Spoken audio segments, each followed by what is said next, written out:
how the electrons are ionized. Okay, so in electron impact ionization or something like that, we just studied that previously. We knew that the electron just bombard or attack an atom or hit an electron of the other atom, and the hitting electron and the hit electron, they both are removed from the atom. Okay, they move away.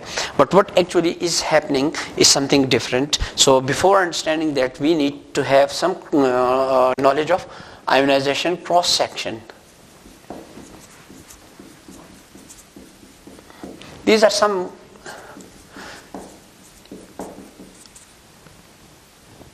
ionization cross-section. Okay, what actually is the ionization cross-section? So we should not go to definition, but what it actually means is that from how far the electron can affect a molecule or ionize a molecule. Okay, that how much near the electron should come in order to ionize a molecule. This is called as the ionization cross-section. Okay, so this proves one thing. It proves one thing, that electrons are not hit by another electron just like a billiard ball. So electron impact ionization, which I already mentioned in the previous section, that it was the name given to the spectrometer, this electron ionization technique. It was also known as previously electron impact. So the electron impact name was then removed because the mechanism is not like this. So this is called as the electronic ionization cross-section. What electron, how this works and what happens? As you know, that the filament, from the filament, the electrons will move to the trap or the other cathode. They are just coming here. Okay, if any molecule comes here, and I previously told you that when it is hit by the electron, it will ionize and will be repelled by the positive plates toward the ionizer. Okay, but now there is one thing: the electron does not hit a molecule directly. Okay, there is a thing, ionization cross section, the area, the power of the electron from where it can ionize the molecule. The bigger the cross section area, the farther away the electron can ionize a molecule or atom. Okay, so what actually happens, suppose this is a methane molecule, it is here, and it has, suppose, this cross section area. The molecule is like this. The molecule is very small, but its cross section area of the electronic where the cross section, the area from which the electron can ionize, it is like this. Okay, big. This is actual molecule, and this is the area. Now, if the electron passes near that area, this molecule will be ionized. Okay, so there is a relation between the ionization, the cross section area, and the energy of the electrons. Okay, suppose. So this is a question that, as many organic chemists ask, and when I was studying, I was also thinking about that if, as we all know, that most of the organic molecules are ionized at about 20 electron volt, but this machine is using at 70 electron volt.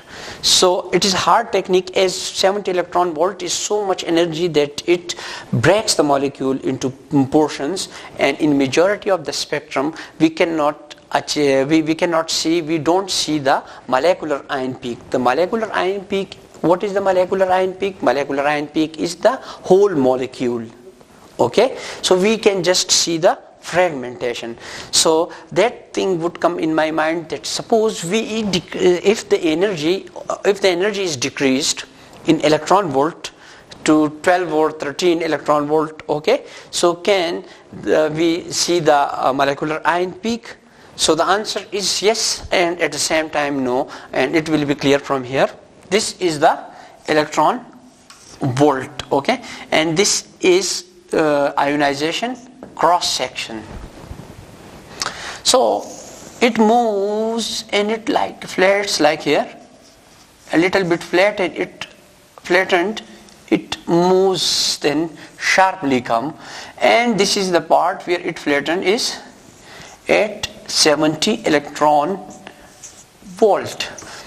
It might be seeming a little bit difficult for you to comprehend or understand, but it's not that difficult. Okay, so as you know that as the electron volt is increasing, the ionization cross-section area is increasing, mean that electron can ionize an atom from a farther away part. Okay, this is suppose 50 electron volt electrons coming, and it is a molecule, so this electron can ionize this molecule from this area. Okay, when it just passes from here, it can ionize the molecule.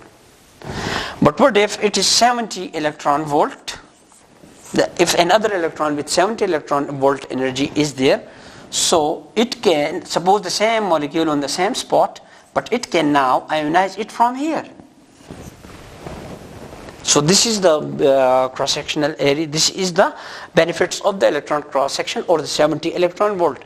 So when experiments were done, it was concluded that 70 electron volt was the place where most of the ions are is the area, is the most effective area, and where most of the molecules could be ionized very easily. Okay, so 70, but from 70 electron volt, if you move to the 80, 90 electron volt, again the ionization increases. But there is one thing that here, as you know, that in this place, at this place, as you see, the slope is very less. I think that it's just related to the quantitative analysis. It's not related to the mass spectrometry right now. But anyhow, if you want to study this slope means that, look at this. This is above, the curvature is above. Now the curvature is flattened, and here the slope at 70 electron volt is less. So this can be used for for quantification analysis or for other analysis, or it will produce reliable results, because the machine cannot even every time produce the same energy, 70 electron volt. So if the energy is a little bit here or here, again you will get good ionization. Okay, the same ionization, because the energy, if the machine would be generating 70 electron volt, but it may or may not be 70, it could be a little bit less or a little bit more than 70 electron volt. So as you see that there will be no effect on the ionization cross-section or sensitivity.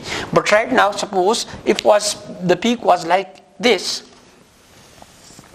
if this was like this, okay, and here, if this was suppose some voltage, let's suppose it was not flat and it was 70 electron volt or some other electron volt, okay, but here, if the machine produce a little bit less energy, then it will move here and you would have lost a big intensity.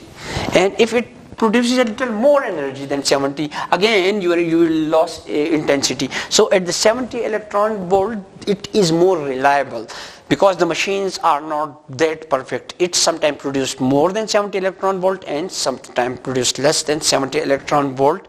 And above this, the peak become very sharp. I haven't drawn it very sharp, but it's drastically become like this. Okay, so this thing is not reliable. Because if you are doing some quantitative analysis, if you want to measure something, the quantity of something, so the more than 70 electron volt is not very much good, because in one analysis you may be getting this current and your intensity will be this. You will be detecting some amount, and in other time you will be detecting this amount, or in other time you may be detecting this. So quantitative analysis and the results will not be that much reliable. You cannot compare the spectra. Here you can compare the spectrum with each other. Now to extrapolate this thing, let me tell you another thing. It is a little bit a difficult thing, but again we have to study it. As we have heard that non-bonding electrons are removed very fastly are very easily removed from the molecules. Okay, lone pair on oxygen, nitrogen, or many things, chlorine, etc. It is removed easily. Then the pi electrons, as these are loose electrons, okay, because they are not bonding to each other. Pi electrons, suppose the double bonding electron, these are again loose electron because they are not tightly held by hybridized orbitals. They are just held by two parallel p orbitals standing a little bit farther away from each other. They don't have a perfect overlap, so those are again loose electrons, and they can be removed preferentially than the sigma bonded electron. And sigma bonded electron, they are most tightly bonded. So these are loose electrons, these are tightly bonded, these are even more loose electrons. So in the other way, you can say that the cross-sectional area, the ionization cross-section for those things is larger, and this thing is this is largest, this is larger, or this is large, or a bit smaller. How can I say? Suppose a molecule is there. It's just an example. This is a molecule. It has a pi bond. It has many sigma bond, and suppose it has an OH present, a lone pair present. So if you put it in a mass spectrometer, the most probable place will be these lone pairs. It would be ionized first. If a molecule is once ionized, it is very difficult to be ionized the second time, because one positive, the molecule will acquire a positive charge, and it is quite difficult to abstract another electron from a positive species. Okay? So this is the most likely thing. So it is the application of the cross-section area. So finally, what is the purpose of the magnet? As I told you that there is a magnet above the filament. It is also present. So this is a magnet, and this is again a magnet. The main purpose of this magnet is to to focus the beam of electron, to keep it as narrow as possible. Okay, and the second thing is to give it a spiral arrangement, to the geometry, or what you call it, to make it spiral, to move it in a spiral way. What will be the benefits of the spiral way? The benefit of the spiral way is very much, because it will again increase the cross-section area, because something is moving like this and something is moving like this. So the cross-section area is increased. So that's all for the ionization, electron ionization mass source. Then after that we will be studying analyzer. It's again very much interesting, and for till then, thank you very much. Allah Hafiz.